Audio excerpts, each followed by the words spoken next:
সরকারি নির্দেশকে বুড়ো আঙুল দেখিয়ে বাড়িতে সন্তান প্রসব করার সিদ্ধান্তই কাল হলো। আর তাতেই একটু একটু করে শেষ হয়ে গেলেন গৃহবধূ, তাও আবার স্বামীর কারণে। স্ত্রীর প্রসব যন্ত্রণা ওঠার পর কোথায় হাসপাতালে নিয়ে যাবে তা না করে বাড়িতেই প্রসব করানোর জেদ ধরেন স্বামী, আর তাতেই শেষ হয়ে গেলেন স্ত্রী। কতটা নির্মম এই একটা ঘটনা ভাবুন একবার। জেনে বুঝে স্ত্রীকে নিজের হাতেই শেষ করে ফেলল স্বামী। আজকালকার দিনে এই ধরনের ঘটনা খুব একটা ঘটে না, কারণ বাড়িতে প্রসব করানো অত্যন্ত রিস্কের এবং এক্ষেত্রে ঝুঁকি অত্যন্ত বেশি থাকে, শেষ হয়ে যাবার ঝুঁকি থাকে। আর সেই সরকারি নির্দেশ, অর্থাৎ সরকারের তরফ থেকেও কিন্তু বারবার করে এই নির্দেশিকা দেওয়া হয়েছে, হাসপাতালে যান, কাছের স্বাস্থ্যকেন্দ্রে প্রয়োজনে যেতে পারেন, কিন্তু সরকারি নির্দেশকে বুড়ো আঙুল দেখিয়ে বাড়িতেই সন্তান প্রসব করার সিদ্ধান্তই কাল হলো। আর তাতেই একটু একটু করে শেষ হয়ে গেলেন গৃহবধূ, তাও আবার স্বামীর কারণে। স্ত্রীর প্রসব যন্ত্রণা ওঠার পর কোথায় হাসপাতালে নিয়ে যাবে তা না করে বাড়িতেই প্রসব করানোর জেদ ধরেন স্বামী, আর তাতেই শেষ হয়ে গেল স্ত্রী। কতটা নির্মম ঘটনা ভাবুন। জেনে বুঝে স্ত্রীকে নিজের হাতেই শেষ করে ফেলল স্বামী। উত্তর 24 পরগনার বাগদা থানার অন্তর্গত মালিপোতা এলাকার ঘটনা। পরিবার সূত্রে খবর, বছর 10 আগে ননী দেবনাথের সঙ্গে বিয়ে হয়েছিল বসিরহাটের সুমনার। স্থানীয়রা জানিয়েছেন, অভিযুক্ত ননী ধার্মিক মানুষের বেশ ধরে থাকলেও মাঝে মাঝেই নানা কারণে স্ত্রীর ওপর অত্যাচার করতেন। অভিযোগ, এর আগেও 3-4 বার স্ত্রীকে তার ইচ্ছার বিরুদ্ধে গর্ভপাত করানো হয়েছিল। পরিবারের দাবি, প্রায় সময় ওর ওপরে স্বামী অত্যাচার করত। এর আগে একটা কন্যা সন্তানের জন্ম দিয়েছিলেন সুমনা, সদ্য সন্তান সম্ভবা হয়েছিলেন সুমনা। শুক্রবার রাতে হঠাৎই প্রসব যন্ত্রণা ওঠে তার। হাসপাতালে না নিয়ে গিয়ে বাড়িতেই প্রসব করানোর সিদ্ধান্ত নেন স্বামী। এরপর অবস্থার অবনতি হয়, বাগদা হাসপাতালে ভর্তি করলে সেখানে আরও অবস্থার অবনতি হয়। তারপর তাকে বনগাঁ হাসপাতালে নিয়ে আসা হয়। সেখানে একটি সন্তানের জন্ম দিলেও শেষ পর্যন্ত গৃহবধূকে বাঁচানো যায়নি। কন্যা সন্তানটি বর্তমানে এসএনসি ইউনিটে ভর্তি রয়েছে। সুমনার আত্মীয় পরিজন এবং স্থানীয়রা জানান, ননী দেবনাথ তার স্ত্রীর ওপর অত্যাচার করতেন, কিন্তু কোনোদিনই তার স্ত্রী কাউকে তা জানায়নি। স্থানীয়রা আইনত ব্যবস্থা নিচ্ছেন। বর্তমানে বাচ্চাটি আইসিইউতে রয়েছে।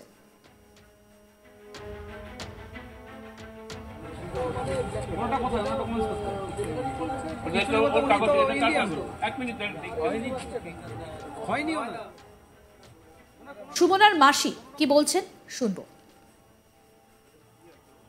করেই মেরে ফেলেছে। আমাদের অভিযোগ, ও তো নিজের ইচ্ছে কিন্তু মেরে, আর ওকে মারধর করতো সবসময় মারধর করতো। আমাদের জানাতো না, এই যে হয়েছে আমাদের টোটালি জানাইনি। আমাদের জানালে তো আমরা একটা কোনো ডিসিশন নিতে পারতো। হ্যাঁ, হ্যাঁ মেয়ে আছে, ওই মেয়ে আছে। মেয়ে সিজারে হয়েছে, মেয়েটা সিজারে হয়েছে প্রথমে, বড় মেয়েটা, কিন্তু ও কোনোদিন ফিরে তাকাই দেখিনি। আমার দিদি ছিল, আমার দিদি থেকে, আমার বড়দির মেয়ে, ওই দিদি থেকেই ওকে দেখাশোনা সব কিছু করেছিল। এ কোনোদিন ফিরে তাকাই দেখিনি। এবার ও নিয়ে আবার বাড়িতে নিয়ে গেল, নিয়ে যেয়ে সেখান থেকে বাড়িতেই থাকে, আবার যাওয়া আসা করে বাপের বাড়িতে, মামার বাড়িতে যাওয়া আসা করে, এইভাবে চলে যাচ্ছিল। আমরা বারবারই বারণ করেছিলাম আর বাচ্চা নিও না। ইতিমধ্যে 4টে বাচ্চা নষ্ট করেছে। 4টে বাচ্চা তা জানি না। এই যে একটা বৈষ্ণব মানুষ, এর এই নেচারগুলো হয় কি করে? হ্যাঁ হ্যাঁ, ও নিজে থেকেই লোকজন ডেকে নিয়ে ডেলিভারি করাচ্ছিল। যখন দেখছে লাইন খারাপ, তখন এই হাসপাতালে নিয়ে এসছে। আমরা ওকে আইনত ব্যবস্থা নেওয়ার অনুমতি চাইছি। ওই অভিযোগ করা বলতে আমরা থানাতে গেছিলাম। হ্যাঁ, থানাতে যাই। ওখান থেকে দেহটা সৎকার করে, যেহেতু যে মারা গেছে তার নাম সুমনা দাস, এই যে সুমনা দেবনাথ। বাড়ি কোথায়? বাড়ি মালিপোতায়। বাচ্চাটা যে হয়েছে ছোট্ট বাচ্চা, সে তো হসপিটালে আইসিইউতে আছে। বাচ্চাটা এখন কি অবস্থা? আইসিইউতে আছে। বাচ্চাটা আইসিইউতে হ্যাঁ, আমাদের এখনো বাচ্চা দেখায়নি। বাচ্চাটা বেঁচে আছে। আপনি কে হন? আমি মাসি। সুমনার ভাই কি বলছেন শুনবো। বাজার যেখানে ডেলিভারি করতে গিয়ে পেশেন্ট মারা গেছে। এবার সেহেতু আমরা জেনে পেশেন্ট মারা গেছে, আমার সকালে এসছে, যে আমার ডাক্তারদের কাছে জিজ্ঞাসাবাদ করলাম এবার ডাক্তার কেন এখনকার যে মানে স্টাফ আছে বা পেশেন্ট পার্টি যারা আছে তারাই বলছে যখন নিয়ে এসে পেশেন্টের অবস্থা খুবই খারাপ। অ্যাকচুয়ালি হয়েছে কি, ডাক্তার যেটা আমাকে বললো সিসিউ ডক্টর, যে বাড়ির উঠোনেই নাকি ডেলিভারি হয়ে গেছে, পেন হচ্ছিল অনেক সময় ধরে, হতে হতে ওখানে ডেলিভারি হয়ে গেছে। ডেলিভারি হওয়ার পরে ওখান থেকে বাগদা হসপিটাল নিয়ে গেছে, তখন ওখান থেকে নাড়ি কাটা হয়েছে। এবার নাড়ি কাটা হলে ব্লিডিং বন্ধ হয়নি। এখানে যখন নিয়ে আসে তখন 3টে বাজে, তখন পেশেন্ট ডিটোরেট অলরেডি করে গেছে। পেশেন্ট ওখান থেকে সিসিউ দিয়ে 1 ঘন্টা পরে পেশেন্ট ওখান থেকে কার্ডিওক্রেসে মারা গেছে। বাড়িতে রেখে ডেলিভারিটা? হ্যাঁ, এবার ডাক্তার নিজেই বলছে যে এরকম মানুষকে এর নেগলিজেন্সের জন্য আজকে পেশেন্টটা মারা গেল, তোমাদের থানায় তুলে দেওয়া উচিত, ডাক্তার নিজেই বলছে।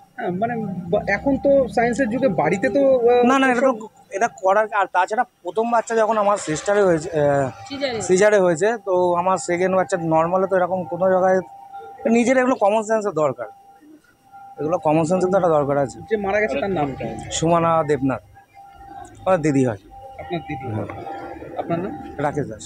আপনার জামাইবাবু দাঁড়িয়ে থেকে?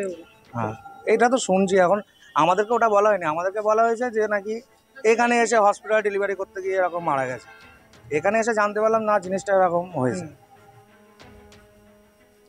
অন্যদিকে সুমনার স্বামীকে প্রশ্ন করলে তিনি বলেন চিকিৎসার গাফিলতির জন্য তার স্ত্রী শেষ হয়ে গেছে। কি বলছেন সুমনার স্বামী ননী দেবনাথ, শুনবো। তার চিকিৎসার কারণে যেভাবে হয়েছে, তো এখন এর থেকে আর কিছু বলতে পারছি না। কি কোনো চিকিৎসা করছিলেন? হ্যাঁ, হসপিটালে ভর্তি করা হয়েছে, বাগদা থেকে ট্রান্সফার এখানে করেছে, এখানে 251-তে ভর্তি করা হয়েছে। তারপরে রাত্রে 7:20-তে দেহ রেখেছে। তারপরে ডাক্তার তো আমাকে জানায়নি, 9:30টার পরে আমাকে জানিয়েছে। আপনি এরকম কি বাড়িতে ডেলিভারি করতে গিয়ে মারা গেছেন? না, আমি নিজে ডেলিভারি ভুল করছি। বলছে, আমি ডেলিভারি করছি। ও কিন্তু ভুল না, বলছে, ভুল বলছে। না ওর কথা ধরতে হবে তো। না, আমি ডেলিভারি করবো না। বাড়িতে আদিবাসীকে নিয়ে ডেলিভারিটা করাচ্ছিল। হ্যাঁ, পাড়ার লোকজন ছিল, সবাই থেকে তারা করেছে। আমি তো কিছু করিনি, আমি তো ওইসব হাত দিতে পারি নাকি? পাড়ার লোকজনদের দেখে কেন ডেলিভারি করা? পাড়ার লোকজন সবাই এসেছে, ওই অবস্থা ছিল, ব্যথা উঠেছে, তখন ওই অবস্থা হয়ে গেছে, তখন করার কোনো লাইন সবাই ওই বলছে, এখন করার কি আছে? আমাদের প্রতিনিধি দীপক দেবনাথ কি প্রতিবেদন তুলে ধরেছেন, শোনাবো এবার। দেখো, সরকারি নির্দেশকে কার্যত বুড়ো আঙুল দেখিয়ে বাড়িতে প্রসব করাতে গিয়ে মৃত্যু হলো এক গৃহবধূর।